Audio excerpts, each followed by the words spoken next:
All right, welcome to Hannity. And we start tonight with a Fox News alert. As you can see in the corner of your screen, big breaking news tonight. We're tracking several bombshell stories. William Barr, by the way, has now been sworn in as the new Attorney General. We can only hope he will do his job. Equal justice, equal application of our laws. Big announcement. Everybody, you see that vote, needs to calm down. It's a horrific garbage bill, as I've been telling you. They're just voting. It's already passed in the House and Senate. The House still voting on the spending package to avoid the government shutdown. Has the votes, both houses. It's passed. It'll head to the president's desk. A garbage, compromise, swamp, border security bill will make its way to the president. The bill is awful.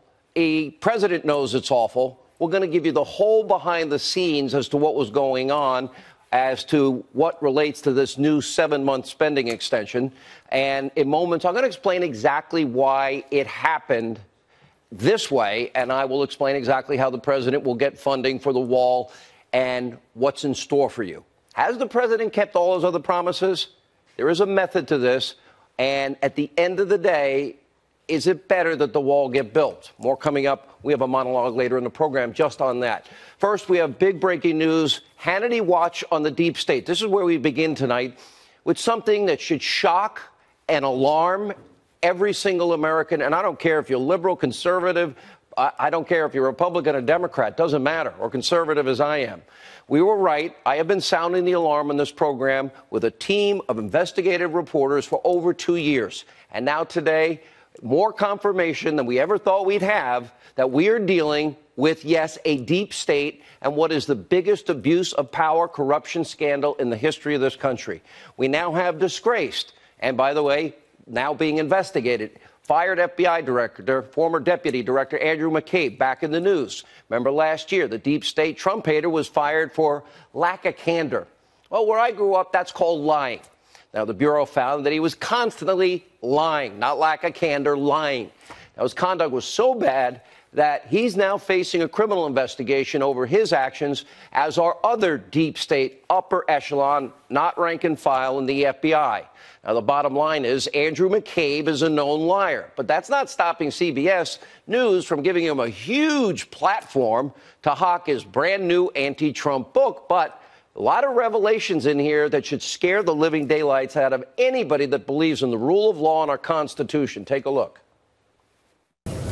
I was speaking to the man who had just run for the presidency and won the election for the presidency, and who might have done so with the aid of the government of Russia, our most formidable adversary on the world stage.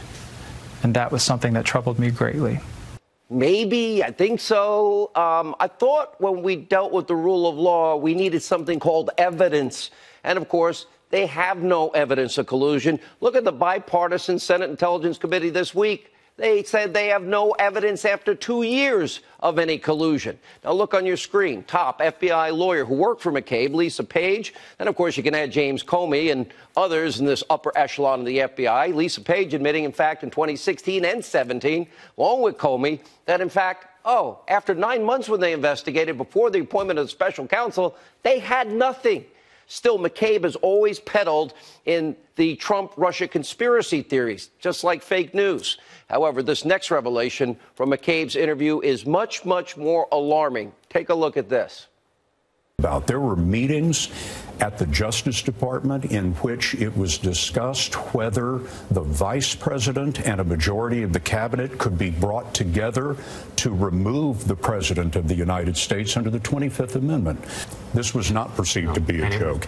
It was also said at a previous time that the Deputy Attorney General, Rod Rosenstein, offered to wear a wire into the White House to record potentially incriminating conversations with the president.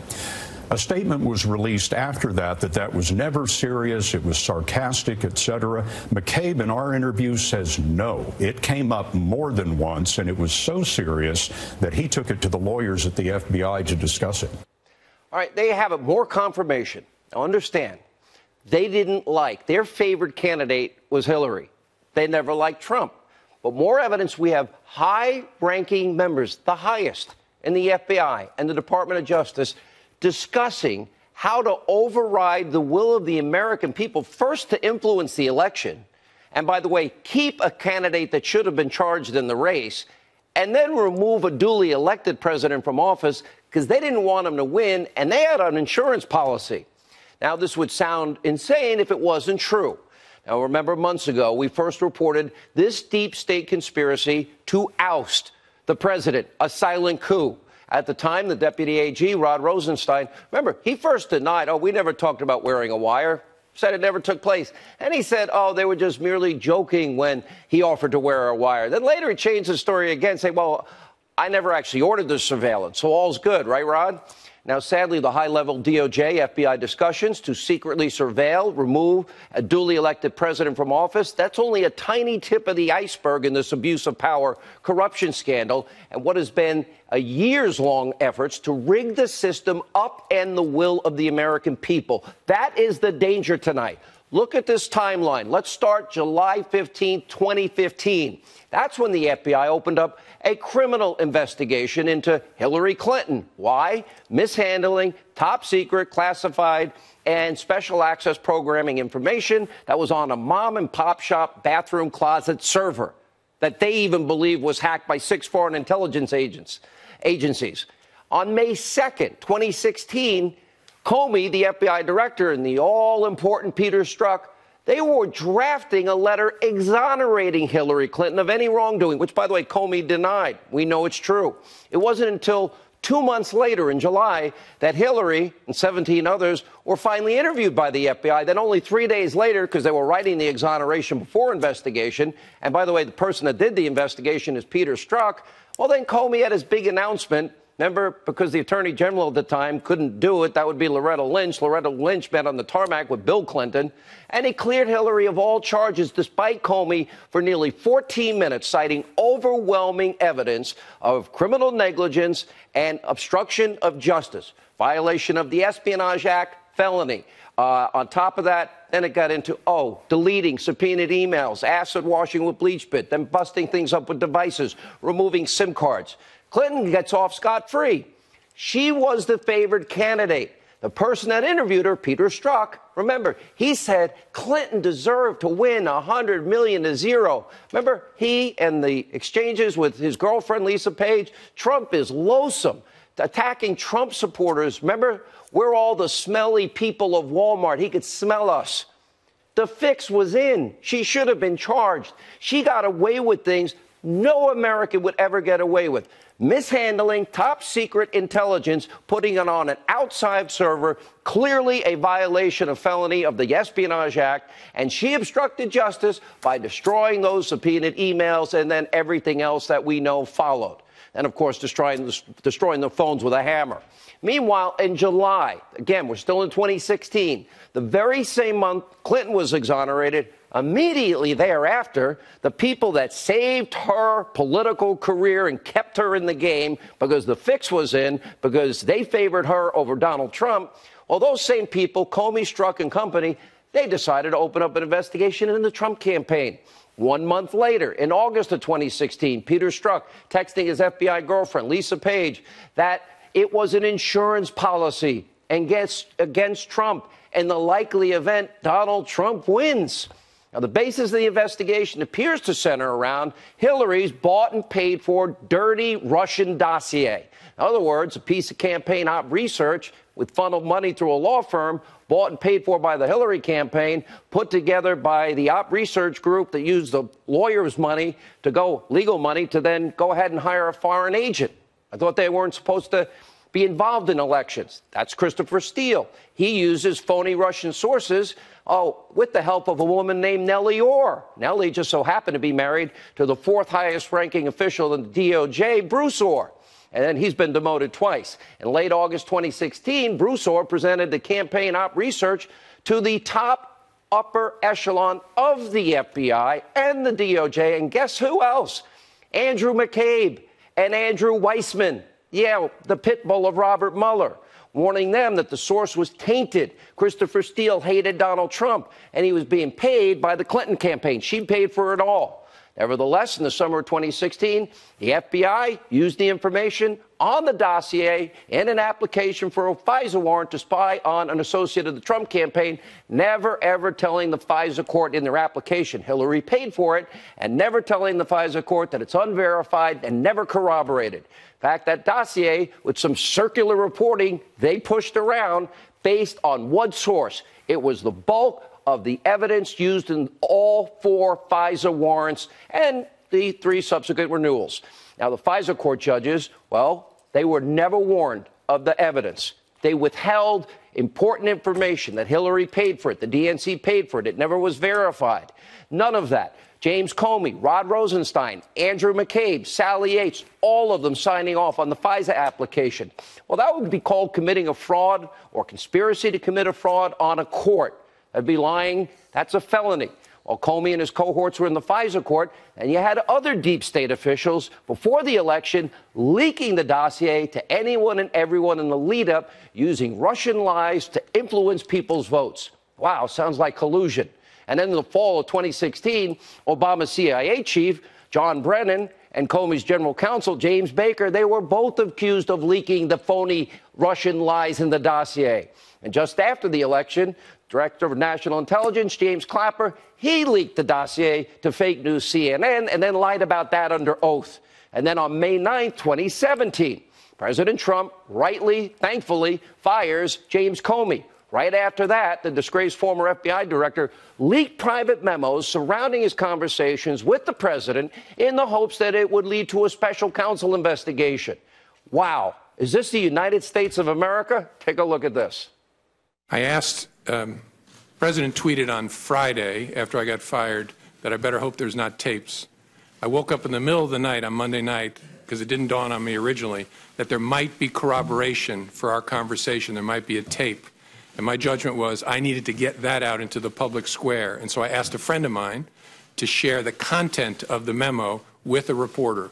Didn't do it myself for a variety of reasons, but I asked him to because I thought that might prompt the appointment of a special counsel. Oh, government information. You're not allowed to leak that. Where's that investigation? Where's the pre-dawn raid at Comey's house? And as it turns out, on May 17, 2017, it did prompt the appointment of a special counsel. Any evidence? None. How do we know? Lisa Page and so many others told us so. Rod Rosenstein, who was actively plotting a way to secretly surveil the president and put a bug on him, well, was appointed by James Comey's good friend Robert Mueller. Mueller hired a team of anti-Trump, pro-Clinton zealots to investigate the Trump campaign. Not a single Republican, including Hillary Clinton's lawyer, as it relates to the Clinton Foundation. Andrew Weissman was at Hillary Clinton's election night party, probably sobbing with everyone else there. Jeannie Ray, a former lawyer of the Clintons. Peter Strzok said the Clintons should win $100 million to zero. And many others made tens of thousands of dollars in donations only to Democrats, including Hillary, Barack Obama. 0 people on Mueller's staff are Republicans. 0. So while Hillary got treated to a polite interview 2 months after she had already been exonerated, well, no other individuals were ever charged. None. Trump campaign, much different treatment. Dual justice, not under the law. That's a banana republic. That's not a constitutional republic. Search warrants, perjury traps, secret surveillance, pre-dawn raids, lying to FISA courts to get warrants, dozens of heavily armed agents accompanied by armored vehicles, frogmen, amphibious vehicles. For what? Lying to Congress when we have all the Democrats on record lying to Congress. No evidence of collusion. Oh, we learned that this week from the Senate Intelligence Committee that now looked into this, Democrats and Republicans, for 2 years. Now, in fact, that's what happened. Now, today, the witch hunt rages on, all while 2 actual real examples of collusion go totally and completely ignored by the deep state. Now, we all know Hillary Clinton bought and paid for the Russian lies in the Steele dossier. Her campaign funded Christopher Steele, who hates Donald Trump, to dig up those Russian lies. You know, hookers urinating on beds in Moscow in Donald Trump's room. False. Then they leaked the findings in order to influence the election. Russian lies leaked to the American people. And Hillary investigation, no collusion. Next real example of collusion. Remember the Uranium One deal? Hillary Clinton signed off on the idea of giving 20%, this is the foundation of America's nuclear material, uranium, to a Russian state-run company. Wow. And at the same time, Bill Clinton goes to Russia, gets 3 times his normal speaking fees, and he wants to meet with the nuclear representatives of Russia. But instead, he couldn't meet with them because he was too busy meeting with Putin himself. You can't make this up. After the deal, millions of dollars in cash make its way into the Clinton Foundation, including Ian Telfer. He's the chairman of Uranium One. Total, 9 individuals connected to Uranium One sent a combined $145 million to the Clinton Foundation over this time period between 2009 and 2013. By the way, we had a spy, William Campbell, inside of Putin's network in the Uranium One deal, and he chronicled bribery, extortion, kickbacks, and money laundering. They knew it, and they still let it happen. And during the same time frame, we know what happened with Bill Clinton. We know about meeting with Putin. We know about everything here. Then we learned from the Hill's John Solomon, the FBI uncovered a Russian bribery plot. That's when we talk about the uranium deal. Bribery, kickbacks, extortion, money laundering, yes, and a relationship and a meeting with Bill Clinton and Vladimir. Where's the Clinton collusion investigation into Uranium One? The $145 million. That's right. We don't live in a constitutional republic anymore, do we? We have a 2-tier justice system. One set of rules for Democrats and the Clintons, one set of rules, political persecution for anybody and everybody that likes Donald Trump. Pre-dawn raids, 27 people for process crimes, amphibious vehicles, frogs, artillery, full SWAT gear, armed pre-dawn raids. Why? Because Hillary was the chosen one. She's the one they saved from getting indicted. They never wanted Donald Trump to become president. They think that they know better than you, we, the people.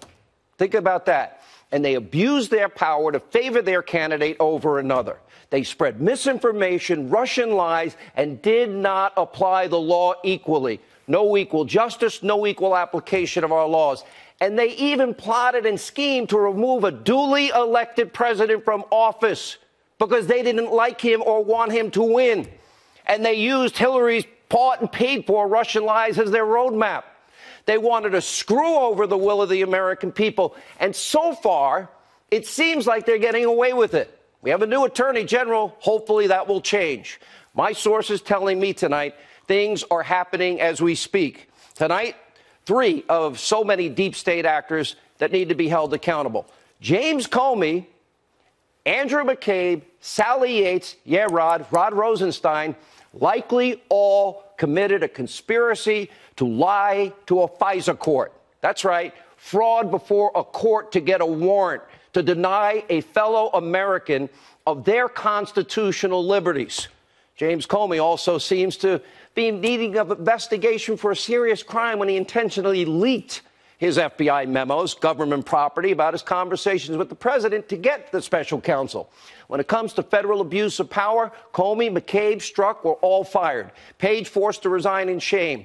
Broussard demoted twice. All used their positions, their high positions in government, to persecute those they disagreed with politically. And don't forget about lying to the FBI. After all, that crime shouldn't only apply to American war heroes like General Flynn.